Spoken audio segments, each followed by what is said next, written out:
All right, let's get into that video you just watched. She says that you can literally rewrite the brain in 60 seconds with an Autel.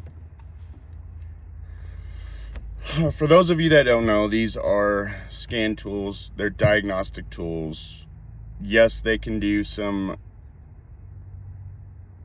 programming and relearning and stuff like that, but they cannot rewrite the brain of the car. I'm sure she's talking, and I don't know. There's a lot of different brains in a car.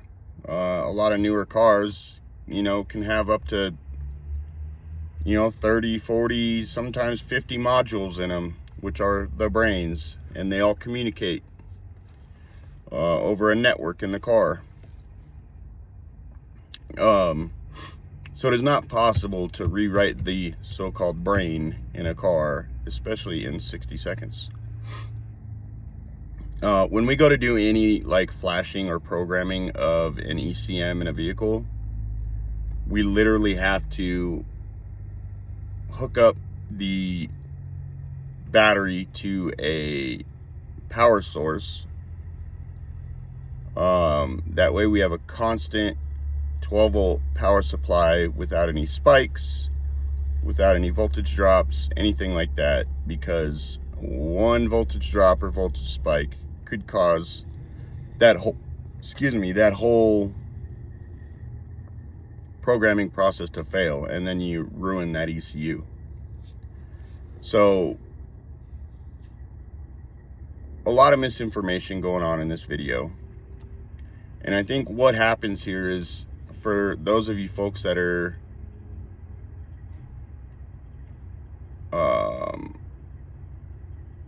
not educated on this subject, you're going to take her word for it. I'm here to tell you, as a guy that does this every day, that it is not true at all. None of what she said is true. Yes, you can do some programming and stuff like that, but they're not just using the tool to steal these cars. In order to program a key in a vehicle, you have to literally have a working fob. You have to have a working key fob in order to program another key fob. That's just how it works. The vehicle needs to read the working key fob in order to program another key fob into an empty slot. A vehicle has so many slots, empty slots, for extra key fobs. So these guys are somehow getting access to the either physical key fob, so they're either stealing it, or I've been reading that maybe they're I don't know, I've read things like they're walking around these people's houses with big antennas and cloning devices, and they're cloning the fob and stuff like that. Yeah, that could be possible. It's very likely. I'm just here to tell you that the Autel that they're using is not the problem.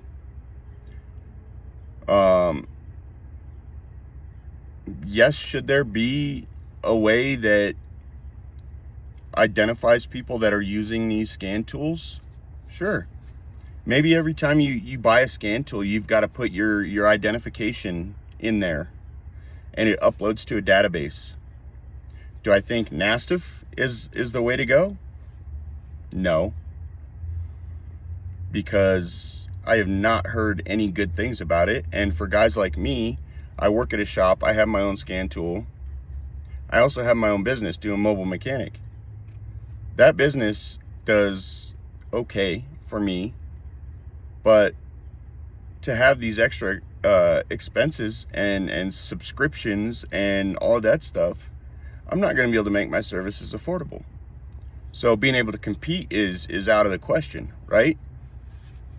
I'm not going to be able to offer, $50 diagnostics or $100 diagnostics or whatever. I'm going to have to offer $200 diagnostics, because now I've got to cover the cost of subscription fees to this NASTIF crap. And not only do I have to cover those subscription fees, I still have to pay the subscription fees to my scan tool device for yearly updates. So I don't think that we should make it harder for the hardworking mechanics that are out there that are usually underpaid anyways, and these shops that have a hard time getting clients in because everybody thinks that their car should be fixed at a bottom rate price, even though they're driving around a $20, $30, $40 to $100,000 vehicle. And the newer vehicles get, the harder they are to diagnose, the more time it takes to diagnose them, the more computers we have to read with these scan tools. So I think that this district attorney, TV judge, whatever she is, I think she jumped the gun and should have done a little bit more research and got a little more educated on the subject before she decided to go talking a bunch of misinformation on television and making all of you think that the problem is these scan tools. The problem is the people. If somebody wants to break into your house, they're going to break into your house, no matter what security features you have in place. And they're going to find a way to do it, whether that's some sort of tool, whatever, they're going to find a way to do it. Criminals are going to be criminals, no matter what. Somebody wants to break into your car, steal your car, they're going to find a way to do it. But let's not go blaming the tool. America is our government and lawmakers and politicians are quick to go blaming the tool, the gun, whatever, instead of looking at the root cause, which is these people. Let's make these penalties, these punishments more severe so they think twice about doing it, right? Let's make it to where we can legitimately track these guys when they're using these tools. Every scan tool, you got to upload into that scan tool that goes to a database that the United States has access to, your identification credentials. You take a photo of the front and back of your ID, you put your address in, and it goes to a database. Okay, we know who's using these scan tools. Yes, can somebody steal that scan tool from somewhere else and go use it? Absolutely. Criminals will be criminals. They're gonna find a way to do it. But I feel like statistically, what's going to happen is these lawmakers and stuff, just like with the guns, they're going to try and limit access to these devices and make it harder for guys like me to be able to use this device to do my job. That's just how America's been rolling. You get that one person that stands up in front of the TV, in front of the camera, and broadcasts a bunch of misinformation, and everybody's going to hop on that bandwagon. You cannot program a car in 60 seconds. It takes specialized software, specialized devices. You've got to have a pass-through device in order to program these modules. And let's talk about how she said no broken windows, no anything like that. You have to gain physical access to the inside of the vehicle in order to hook that device up, that Autel device. There's an OBD2 port under the dash, and you've got to gain physical access to that in order to use it. So, more misinformation.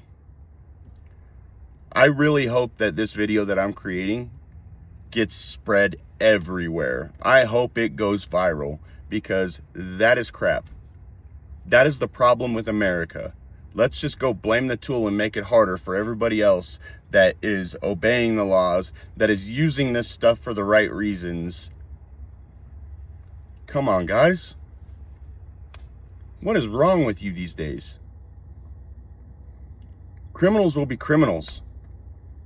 Just like with gun laws, all you're doing is making it harder for law-abiding citizens to get the guns that they need for protection and everything else, or for hunting, or excuse me, whatever. You're making it harder for us. I'm not saying that they've done this already, that they're gonna do it. I really hope that they don't. But statistically speaking, it's the way it goes. It's the way we've seen it go here in America. Some misinformation gets spread out there from some person who's talking out their behind, and then everybody's jumping on that bandwagon saying, oh, we need to limit these guns or these devices, and we need to make it harder for people to get them.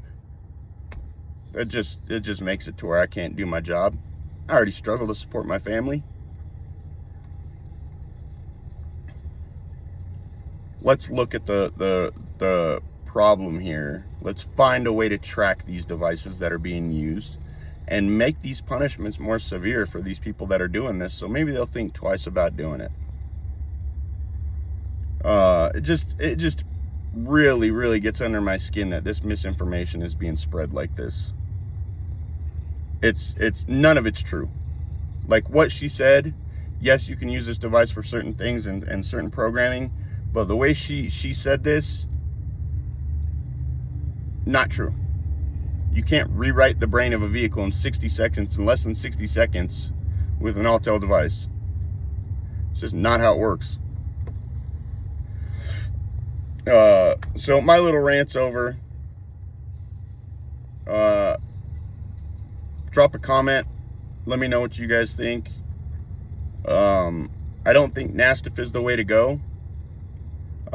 You know, guys like me that are just starting out their business, I can't afford all this crazy insurance that you're requiring to be signed up for NASTF. I do this stuff after work, on the weekends if I have time. It's extra money. If it gets going more and I can afford more and I can do more, then yes, I'll do it more. But that just doesn't make sense for me to afford $1 million insurance plans just to be able to sign up for this garbage so I can use my scan tool.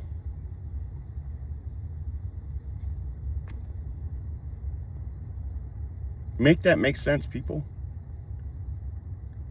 Not to mention all the documents and stuff that I gotta sign saying that I can't, you know, if I have a problem with this NASTF stuff, and now this is all just what I'm hearing from other people talking.